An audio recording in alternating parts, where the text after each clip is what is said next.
Now I got a Okay. question. Would you maybe give them a more favorable contract as opposed to him being disgruntled in the first place? Would that Well, resolve a lot I of stuff? wouldn't be there. I would have, listen, if you're a businessman, you always want to do the best situation of a worse situation, meaning Right, like when Dre left, okay, do you sit there and say, okay, Dre, you're not going to do anything for the next 6, 7 years? right, Or do you try to save something that you can still earn money from the situation? right. And I was under the impression that, listen, Dre's leaving. He's never going to come back and do anything again. You can sit there and say, Dre, we're going to fight you until your contract time period is over. Or you try and save the situation, do a deal within a scope where you're benefiting from the situation. So you have to, as a businessman, and I'm a businessman, you look at how do you salvage something that's gone sour. You just say, okay, we're going to sit there and we're not going to let him do anything. And he doesn't make money, we don't make any money. Okay. Or Nobody you say, wins. okay, Okay. let's see if we can save the situation where Jimmy Ivan knew that he couldn't do a deal with him without doing a deal with us. Okay. And we negotiated a deal where Eazy made money and everybody else made money and things continue. So I think in life, when you have situations, you have to find the best solution that benefits everybody. Right. And that's what I did.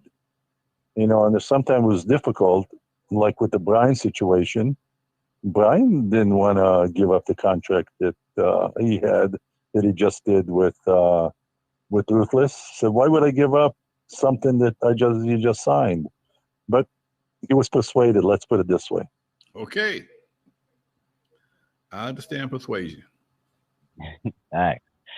Speaking of that time period, you mentioned that in Reggie Wright's interview. Shout out to Reggie Wright. You mentioned that you believe back then that Dre was doing work at Death Row, but you feel they were purposely not crediting him. They would credit like Daz or Hutch or somebody, Well, so they could keep that money. Yes, and we confronted Jimmy with that, not them. And Jimmy, we told Jimmy that this is a funny story, and nobody knows about it, but I might I'll as take it. well. Go for it. I might as well. So I don't know if you guys ever seen the lawsuit. No.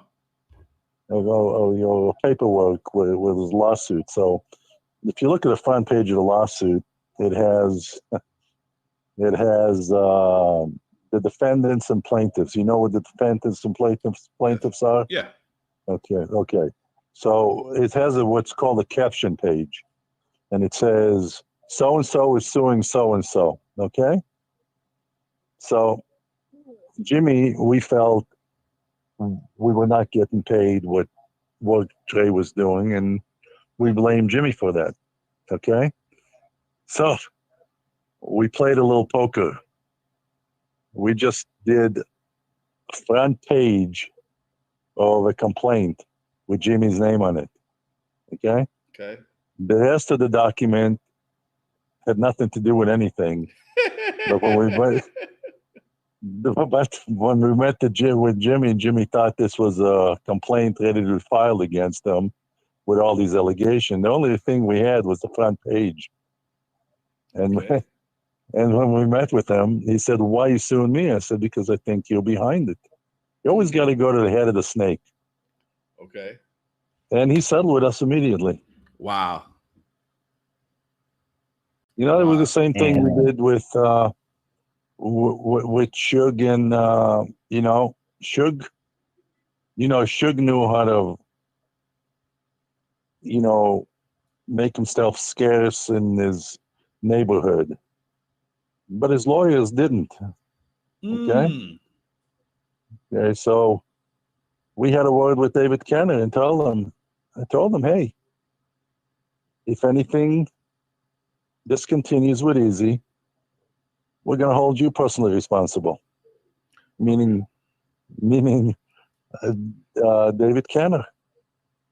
And David got all worried, and he knew my reputation and knew my lawyer.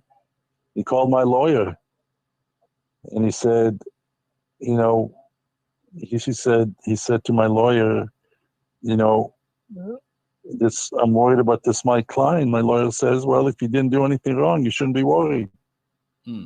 But we made it very clear to David Kenner, if this situation continues, we're going to hold him personally responsible, if you know what I mean. Okay. So if you take the legal part and the guy that advocates for you out of the picture, and then the people underneath don't have the whereabouts to continue the fight. Gotcha. Let me ask you, kind of going off topic, but still same general topic. Straight Outta Compton, how did you feel about Paul Giamatti's portrayal of Jerry Hitler? Was it spot on? Was it off? You mean in the movie? Yes, in the movie. Bunch of BS. No, meaning just Paul Giamatti's portrayal of Jerry Hitler. Whose portrayal? The guy that played Jerry Hitler. The guy who played Jerry Hitler. Well, he did a good job with what he was doing. I mean, I think he did a good acting job. Right. The story was wrong, you know, but I thought the guy did a good job. Did they pretty honest? Were you in the movie? They had somebody playing you in the movie, Mike? No, nobody. No, I think they didn't want to talk about me. I don't think they wanted to go there. The only time they mention anything about me or anything to do with me is Jerry or somebody said I'm going to go to JDL or something to do with JDL. Right. That's the only reference to do anything. And if you really should have done the movie, you know, I should have been in there, but nobody wanted to go, and I wouldn't have cooperated anyways. Okay. I didn't speak anything of this. The only time I spoke anything to do about Ruthless was the time when we did an interview, and that was a couple of years ago. Yeah. And that was what now, 10 years? 20 some years? Yeah. Yeah. So I didn't go look for notoriety. I didn't need it, but I didn't like some of the stuff that was out there. The misconceptions, and I thought that it's time for me to speak up, just at least to clear my name of some of these myths.